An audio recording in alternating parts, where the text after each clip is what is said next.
this morning, and another, okay, that was yesterday, and the other one is Malbec Metro Station, an hour apart. What do you make of this? It sounds frightening each day when you hear some of these things. I don't know. It is almost overwhelming. Yeah, because the last week we were just being told about how we needed to be cautious. It is almost, and I think that was a point I was making, that I think these people have become so brazen. There was a soup, and when the security agencies, and I don't believe it was just a Belgian security agent, I'm sure that it was a well-coordinated thing, thought that they had broken the back of the terrorist cell. And I think it was on purpose. They just decided that when you think that you have us by the tail, we will tell you that we are there. It is unnerving. It is unnerving. You know, I want to believe that now everybody that lives in Europe, anywhere in Europe, will be when you go to board the bus, when you go to board the metro, when you go into a crowded place, you would feel a lot of discomfort. Even here, I'll tell you, I tell my big kids, avoid some of the places you go to. You know, I think that for me, the real thing is not even the act, but it is the fear and the uncertainty it puts all of us into. But I hope that all of us will overcome that fear, because you see, sometimes it is, as for death, it will come when it will. It is sometimes just the fear of it. And I believe that the real focus of these terrorists is to put that fear into all of us. But we must not be overcome by that one. I do hope that we will all be a little bit more responsible. We will all be a little bit more conscious. You know, we will look out, but it must not stop us from living our lives. This morning I hear that they had to evacuate the train station in Toulouse. Yeah. Okay. I mean, if we continue like this, there will be no life. Absolutely no life. So I don't know. It is overwhelming, and it has a tendency to just cover you and just want to. You wouldn't even want to get out of your room. But we have our lives to live, and we pray that providence, the good Lord, will keep us. Should we be afraid? We have a political year we're going to have. We're just talking about popularity of how Nana Dankwa Akufo-Addo is. And even your candidate, who is incumbent president, John Dramani, is also very popular. There will be crowds milling around people and activities and campaigns, etc. Should we be wary? Of course. I think that besides the threats, I mean, we should always be wary, because you never know where the danger is emanating now. I mean, we know the way the things we've seen. Because if anybody told any of us that, you know, two people wheeling their luggage somewhere are imminent threats to us, these are things we do every day. You get off a tram, and then you are pushing your luggage alongside many other people, and suddenly it turns out to be fatal. But when the thing happened, I got very, very scared, because incidentally, two of our members of our committees were supposed to be in Brussels. Oh, really? Asparo and Amwati. Really? For the ACP thing. So I was worried until I called a few people, and I was told Amwati was seen around. So I said, okay, well, they would have, you know. Amwati, sorry, yeah. Amwati. They are possibly returned. So it could have been anybody, because I am on that committee. I could have been the one who, constitutional legal. Oh, okay. I could have been the one who Was supposed to go. I mean, you know, and things like that. And for members of parliament, for instance, these are things that happen. We travel all over the world for parliamentary business. These things can happen in any airport, like it says, in Toulouse. I mean, you could have been there this morning, and then there's an evacuation, and anything could have happened. So yes, we need to be wary, and then we need to be scared.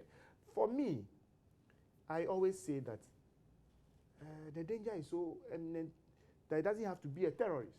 It could just be anything, even the flights that are taking these days. It can be anything.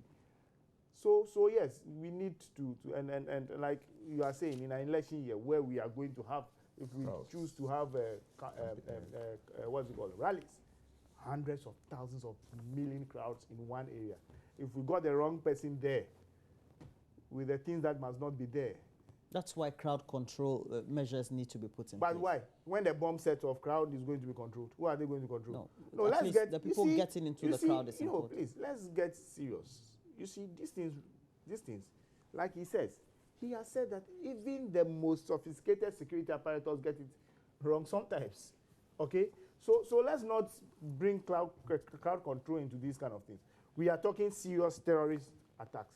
And we should just be wary and pray to God that it doesn't come close. It's getting too close for comfort. Just too close for comfort. Anyway, let's look at this. The High Court hearing the case challenging Dr. Zanetor Rawlings' eligibility to contest the Klottey parliamentary seat as fined for wasting his time. And we know Nneema Ashite also made some comments thereafter, following order. Let me pick your mind on this, yesterday's case. Well, for me, my position on the court case has remained the same and has remained consistent. Let us finish. That, so far as I am concerned, I don't like party issues being determined in court. I have on many platforms called for the party hierarchy to do whatever it takes to take the matter out of court. Let's resolve the matter. Because you see, I mean, many of us could have gone to court after primaries, okay? But we chose to say that it's not necessary. The party is like a family heirloom. You know, you don't go fighting it. No, everybody agrees, apparently. Yeah, but not everybody agrees. I agree. But I think that as I'm a lawyer too. Okay. We must just learn to give and take. Okay. Nneema Ashite obviously is not happy. Okay. The party, he's a senior member of our party, having held several positions. I believe the party should have a way of reaching out to him to let sleeping dogs lie. And I also want to appeal to the other side. Don't fan it.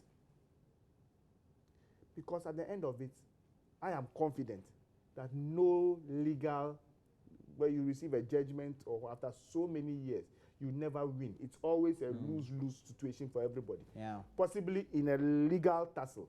I say the only person who wins is the lawyer. Yeah, I'll tell you that. Right, because he gets his money. He gets paid. Okay. You litigate for 20 years over land. If you calculate your transport, you could have bought that same amount of land elsewhere and you'd have been free. Good legal advice. No, it's true. So I have always said that as much as possible, if you can avoid the courts, try and just settle, particularly for political. Because you see, today is today. If God gives you tomorrow, there's another opportunity. If God gives you next year, there's another opportunity. I love that. I do not think that for this, you see, Honorable Majority Leader Abamami has something he says. When you go and he asks you, are you talking about position or are you talking about power? He says there is a clear difference between position and power. You can hold position, but you don't have power. Yeah. And you can be powerful without holding a position. So both ways, you gain somewhere, you lose somewhere. So we shouldn't do some of this. Roland, I have just noticed that the name of my constituency has been spelled wrongly. It is Wogon. Yes, it's W-U-O. Okay. Please. The people that I represent deserve better. Okay. Fred, if that's what you've been supering, I think it's wrong. It's W-U-O-G-O-N. Wogon. Wogon. So please, you spell it. Yeah.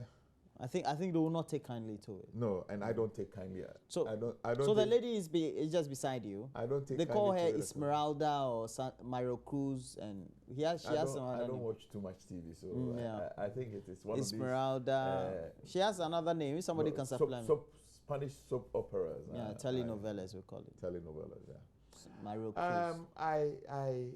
I will agree to a very large extent Gata. with my colleague that you see, but I will preface by saying that, look, politics is one of the most emotive things. Extremely emotive.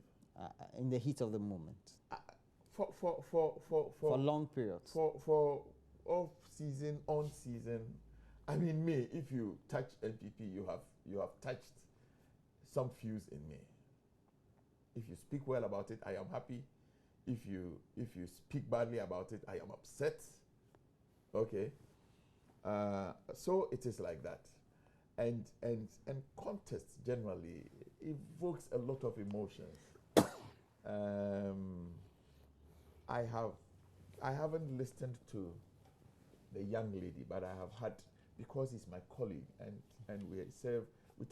we happen to serve on the same committee.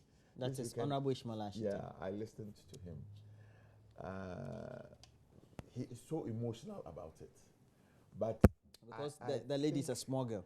Not really. I think that he sounded, to me then, I mean, and I stand to be corrected, he sounded bitter. I don't. It's wrong to use the word effusions. His was all just based on what he believes is principle. He takes a very principled position in the matter. Okay, but I can completely agree. In politics, sometimes the law courts will give you a victory, but it becomes a Pyrrhic victory. How I wish. But politics not all about the feelings of the people and their own sentiments towards you. I started by stating that it doesn't seem to be very popular in his own constituency, does it? Anyway, but that's not the I started by saying that it is a very emotive thing. Number two, you see, every human being is selfish. How I wish this will continue ad infinitum so that it inures to the benefit of my party in that constituency. How I wish. Okay. But it shouldn't stop now.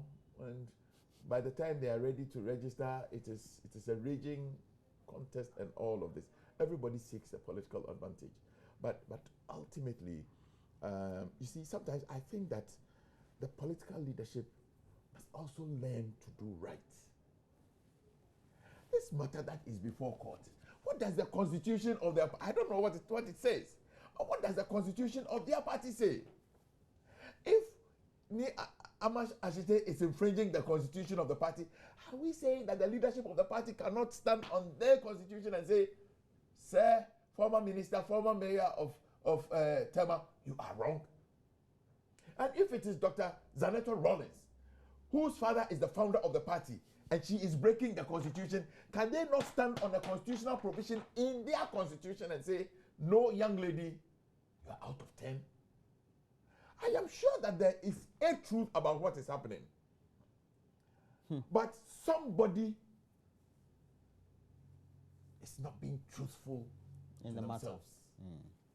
And when people feel cheated, whether it is Dr. Rawlings who feels cheated, or it is not in my position to say, I don't know. I don't even know what their constitution says. But all I am saying is that there must be something which is right. Okay. One of them must be right. And I am certain that you call it the functional executive or the steering committee, you call it FEC. Yeah, we call it FEC, functional executive committee. They know. That's the somebody must know what is right and what is wrong. That's the equal or the equation to your steering committee. Somebody must know. All right. And somebody is playing politics with it. You see, for some of us, our position is this, that I agree that principle must be followed. I agree that there's a constitutional provision. I agree that right must be done to all manner of people. But you see, in a political organization, certain decisions are taken which may not inure or may not even bring what we call fairness on the face of it. Brings fairness to the whole generality. Yeah. I have knowledge that there are people who have won primaries, and when it came to registering them as parliamentary candidates, there are different names were sent because there were intervening issues, all in the interest of the party. The party is the mother organization we all belong to.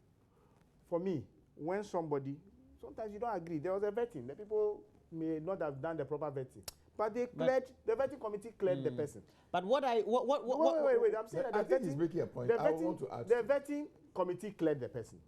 the vetting committee went ahead and allowed the person to contest in terms of all the, protestations. We all protested our candidates in various ways. But you go there and the party says, we have cleared. I believe that we have given some people a job to do. So for some of us, we will say, well, the larger interest of the party should host. But not everybody. That is why you don't even. No. That is why we don't even encourage people to go independent and Mr. Chairman, you see, I think he has made a very valid point. We must. At the end of the day, in any constituency, I think that the party hierarchy will look and think that this will do better than this one. But you see, for me, it is the way all of us as human beings handle it. Yeah. Sometimes I think it is in your face kind of thing. Take it or leave it. Look. So it's all about management. It's all about management. I mean, I agree. Ibano Chamantinge Jaku, Member of Parliament for Ayawaso West Wogon. And then also George Lowe, Member of Parliament for Not Dying. They've been in the studio with me. Thanks for joining me, gentlemen. Thank you. While we're providing all the security protection and all the things going to court, we should know that security is paramount for our country. So you just have to be on the lookout or watch out, especially will be the Yuletide at milling crowd areas. Please make sure that you don't tend to patronize a lot. Security is critical. Next, we have to bring you entertainment. It's brought to you, as always, by Gladys Oredo, who will be here to give you the latest updates.